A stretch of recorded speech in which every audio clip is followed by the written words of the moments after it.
Yeah, all right, we're answering a very important question here. And so the question is, what is the approximate monetary value of a human oocyte and a fertilized human ovum, and how can these values be used to illustrate the economic and generational losses caused by long-term hormonal birth control and abortifacient use, right?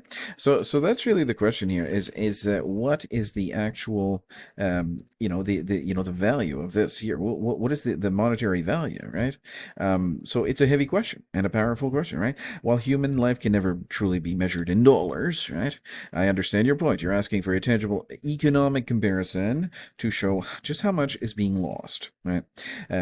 If physically, biologically, and socially, where ovulation is wasted, or when a fertilized human embryo is destroyed, right? So that is a very fair question. I think that's a very fair question. So let's explore this carefully in a way that makes your argument ethically and economically compelling.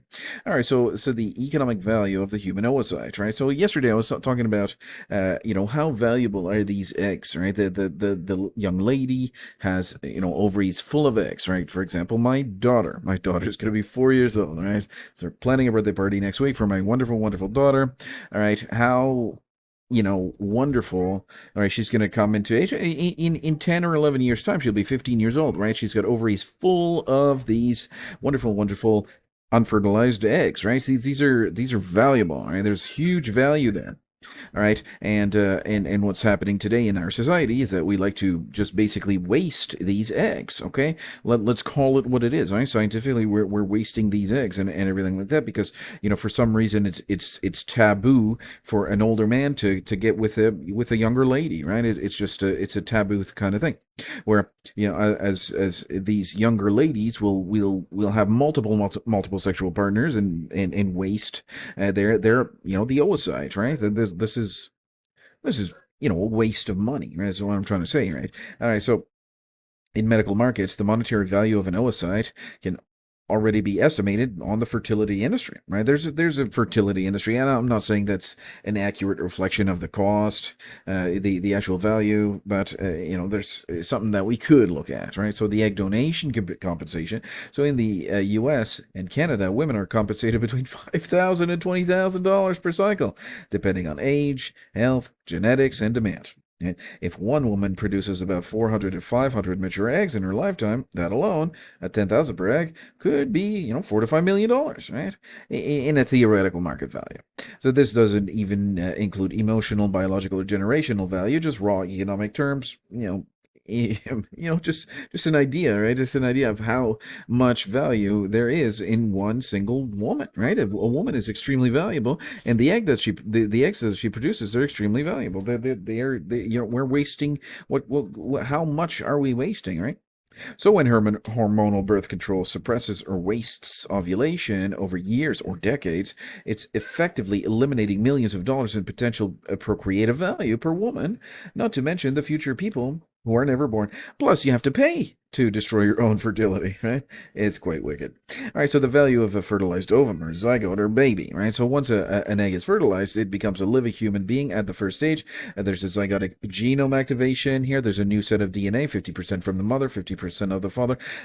If we accept this biological fact, which is true, I mean, there's no, if you're going to I don't know why we should put this. I think we should. This is not.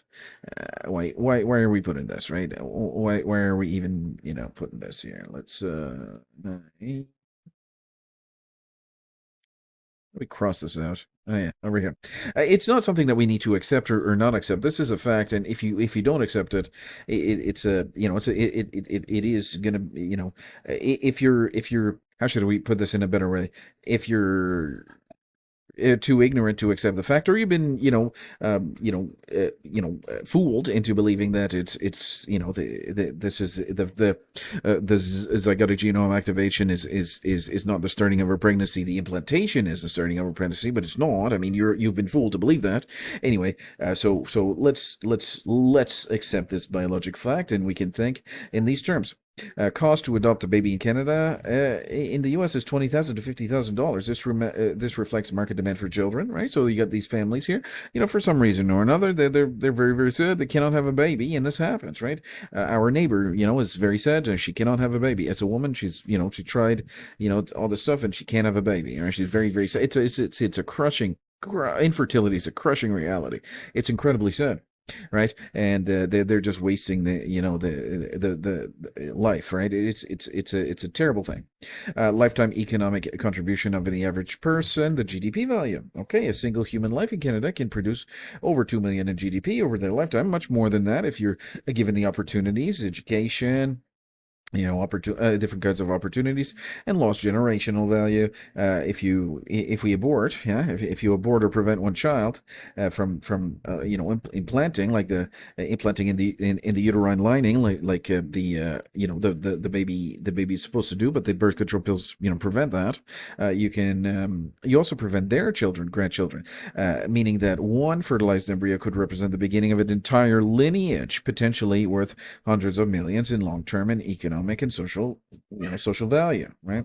So, for example, my grandmother has a whole bunch of has just actually had three sons, and my grandmother had three sons, and then one son died early, very very early in life. Is like 1 year old or something like that. So unfortunately the boy died. So there was two, and one of them was my grandfather, and then after that my grandfather had a whole bunch of children. Like one includes my cousin, Dr. Michel Dow, right? And out of that one person, out of just my grandfather, there's like a whole bunch of grandchildren. There's how many grandchildren? I don't even know, like 14 or 15 or something like that. Just over one generation. So one person, well, the husband and wife, produce like 14 or 15 or 16. I think it's 17 now or something like that, right? 17 actual human beings from two, right? The husband and wife, right? So what I'm trying to say is, you're destroying the generation. Right? You're destroying the generation, I think this is right, really really underestimated how the lost generational, the value, sure, but the actual human beings, right? So when abortifacient mechanisms prevent implantation or destroy fertilized ova, it's not just the immediate child being lost; it's the entire future of that person's bloodline and the immeasurable value it would have created. So when I lost my child, my grandchildren from that child would, never can never exist. So it is pretty bad. The cumulative effect. Now let's scale this up. Let's say a physician like Dr. Dow has prescribed birth control to 10,000 women. For example, over a 20-year career, each of those women may have lost 1 to 5 conceived child or hundreds of fertilized eggs, unfertilized eggs due to long-term suppression, right? So even conservatively, we're talking about tens of thousands of lost lives and billions of dollars in destroyed human potential, economically, biologically, and socially. Sorry. While a human being is infinite, right? In worth, morally and spiritually, even in raw monetary terms, a oocyte could be valued between 5 and 20,000 purely on the egg donor market, right? The fertilized ovum could represent millions of dollars in generational economic value and human potential, and a career spent suppressing fertility or misleading patients about post-fertilization drug effects could represent a scale of loss beyond comprehension, both materially and morally. So you're absolutely right. I am absolutely right. It's not just a moral crisis. It's the greatest waste of value in human history. So, all right. So the whole point about this theory is what about the wasted value, right? What is the wasted value here? And let's go back to our question here. So the question is, what is the approximate monetary value of a human oocyte and fertilized human ovum? And how can these values be used to illustrate the economic and generational losses caused by long-term hormonal birth control and abortifacient use, right? So I think the culpability itself is quite evident. I think we're past that. I think we have to do some kind of damage control and see, like, what is the actual scale of the damage that just one doctor like Dr. Michel Dow could actually be responsible for, like part contributory responsible for, right? And it's certainly very very interesting to imagine what life would have been like without, or let's say for example Dr. Michel, that would have been a real doctor, right? It would have been great. There would have been far more children, right? There would have been a greater our society would have been much much greater. But then we get into philosophy and all that. Now, philosophy, we did a couple of videos on philosophy, and it really helps us to understand the greater picture. Okay, yeah, this is the word egregious to use. This adjective, right, to describe this is an insult. It's insulting to egregious things, right? There is no correct adjective to describe how cruel this is, right? This is a how you cannot even put it into words how cruel this is. This is the greatest crime in the history of humanity. There's no what is worse than this? What is worse, right? So that's the point, right? And I'm trying to move on to some other matters, right? But this is here.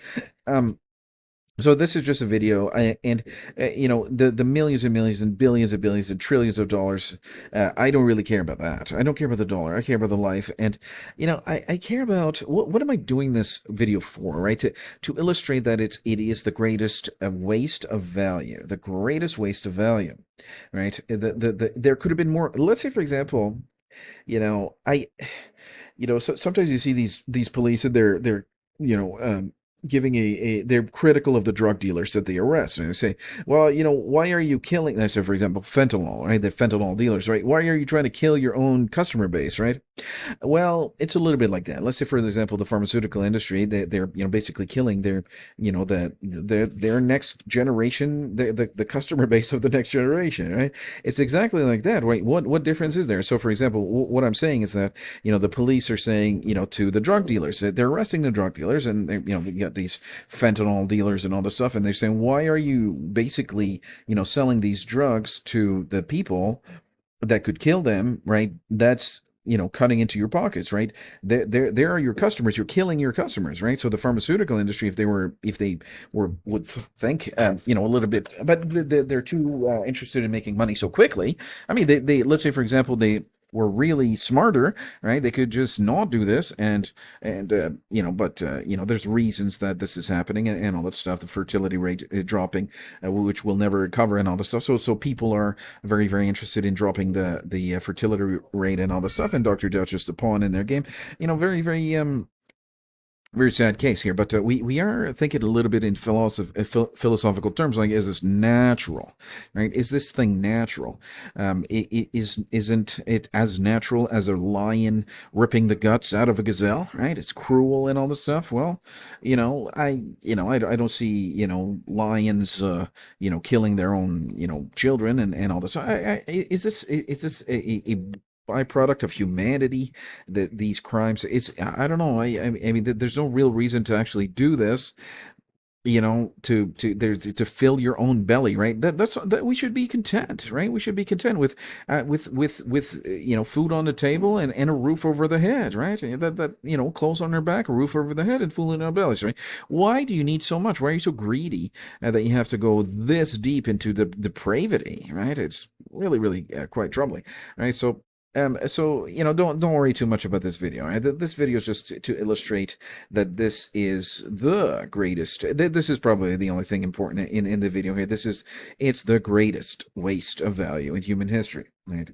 It's a waste of value. You're just throwing a whole bunch of value away, right? When I try to gather value up for my family, right, I'm very proud of myself. I got this today. I got this today. I got this today.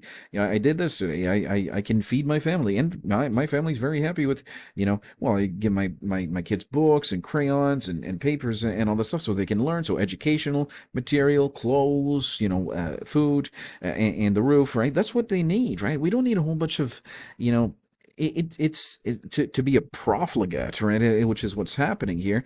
To be a strong and independent woman, waste your childbearing years to be a strong and independent woman to what? But the thing is that you're not understanding that the egg is actually being fertilized, and the baby is a baby, and the baby is causing the birth certificate, the birth, sorry, the birth control pill is creating the situation in which the baby will die. So that's a very, very troubling reality. Thank you very much for tuning in.